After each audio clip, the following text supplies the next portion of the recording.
नमस्कार दोस्तों, स्वागत है आपका अपने YouTube चैनल तैयारी फ्रॉम होम पर।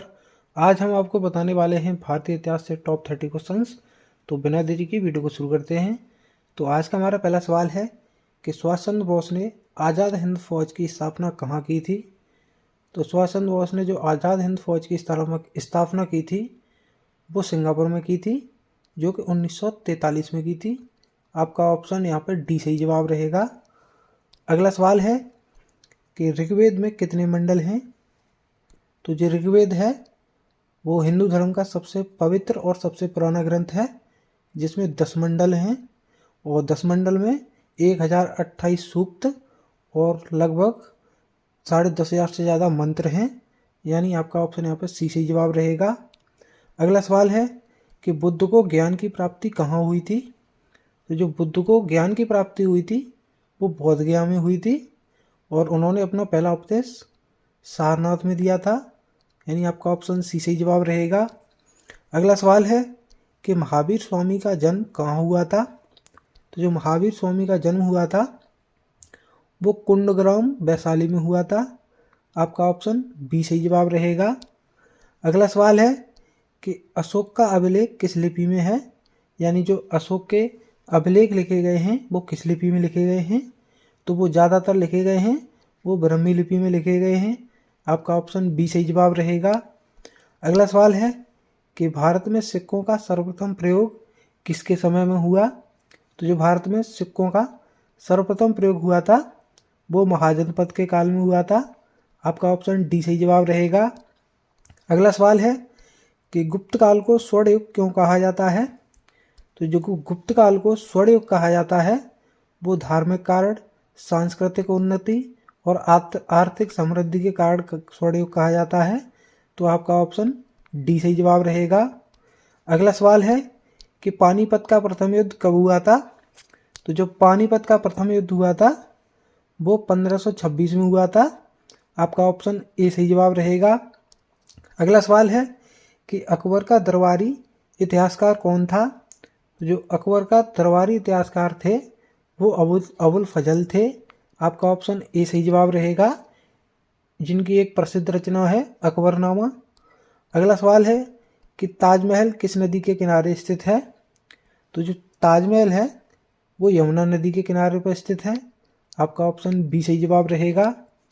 अगला सवाल है कि दिल्ली सल्तनत का पहला शासक कौन था। तो जो दिल्ली सल्तनत का पहला शासक था वो कुतुबुद्दीन ऐबक था। आपका ऑप्शन ए सही जवाब रहेगा। अगला सवाल है कि भारत पर पहला मुस्लिम आक्रमण किसने किया। भारत पर पहला मुस्लिम आक्रमण मोहम्मद बिन कासिम ने किया था, जो कि 712 ईस्वी में किया था। आपका ऑप्शन सी सही जवाब रहेगा। अगला सवाल है कि विजयनगर साम्राज्य की स्थापना किसने की। तो जो विजयनगर साम्राज्य की स्थापना की थी वो हरिहर राय और बुक्का राय यानी दोनों भाइयों ने की थी। आपका ऑप्शन बी सही जवाब रहेगा। अगला सवाल है कि चोल शासन में गांव की सभा को क्या कहा जाता था।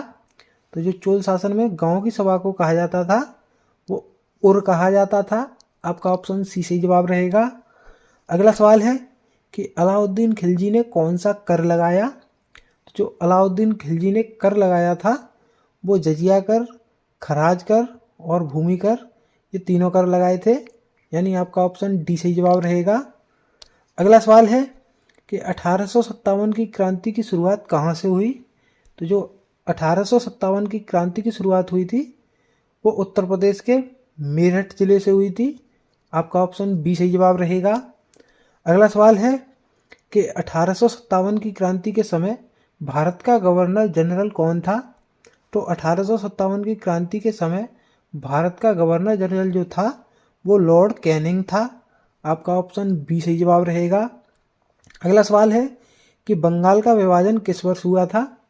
तो जो बंगाल का विभाजन हुआ था वो 1905 में हुआ था। आपका ऑप्शन ए सही जवाब रहेगा। अगला सवाल है कि असहयोग आंदोलन कब शुरू हुआ। तो जो असहयोग आंदोलन हुआ था वो 1920 में शुरू हुआ था। आपका ऑप्शन सी सही जवाब रहेगा। अगला सवाल है कि दांडी मार्च किससे संबंधित है। तो जो दांडी मार्च है वो सविनय अवज्ञा आंदोलन से संबंधित है, जो कि नमक कर को तोड़ने के लिए शुरू की गई थी, यानी आपका ऑप्शन बी सही जवाब रहेगा। अगला सवाल है कि करो या मरो का नारा किसने दिया? तो जो करो या मरो का नारा दिया था वो महात्मा गांधी जी ने दिया था, जो कि 1942 में भारत छोड़ो आंदोलन के समय दिया था। तो आपका ऑप्शन ए सही जवाब रहेगा। अगला सवाल है कि भारतीय राष्ट्रीय कांग्रेस की स्थापना कब हुई थी? तो जो भारतीय राष्ट्रीय कांग्रेस की स्थापना हुई थी वो 1885 में हुई थी, जो कि ए.ओ. ह्यूम के द्वारा की गई थी। आपका ऑप्शन ए सही जवाब रहेगा। अगला सवाल है कि कांग्रेस का पहला अधिवेशन कहाँ हुआ? तो जो कांग्रेस का पहला अधिवेशन हुआ था वो बम्बई में हुआ था। आपका ऑप्शन बी सही जवाब रहेगा। अगला सवाल है कि जलियांवाला बाग हत्याकांड कब हुआ? तो जो जलियांवाला बाग हत्याकांड हुआ था वो 13 अप्रैल 1919 को हुआ था।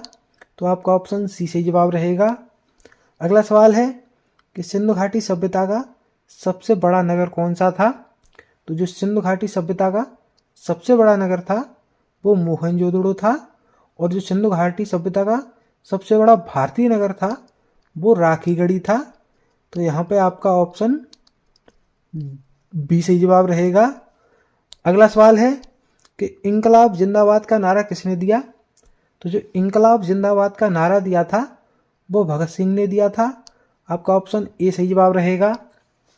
अगला सवाल है कि भारत को स्वतंत्रता कब मिली? तो जो भारत को स्वतंत्रता मिली थी वो 15 अगस्त 1947 को मिली थी। आपका ऑप्शन सी सही जवाब रहेगा। अगला सवाल है कि भारत का पहला गवर्नर जनरल कौन था? तो जो भारत का पहला गवर्नर जनरल जो था वो माउंटबेटन था। तो आपका ऑप्शन ए सही जवाब रहेगा। और जो भारत का पहला भारतीय गवर्नर जनरल था वो सी राजगोपालाचारी थे।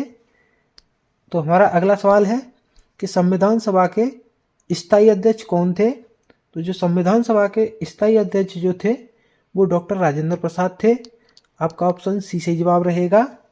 तो आज का हमारा अंतिम सवाल है कि भारतीय संविधान कब लागू हुआ? तो इसका जवाब आपको कमेंट करना है। तो उम्मीद करते हैं दोस्तों आपको ये वीडियो पसंद आई होगी। अगर वीडियो पसंद आई हो तो वीडियो को लाइक करके और चैनल को सब्सक्राइब करना ना भूलें। मिलते हैं अगली वीडियो में, तब तक के लिए धन्यवाद।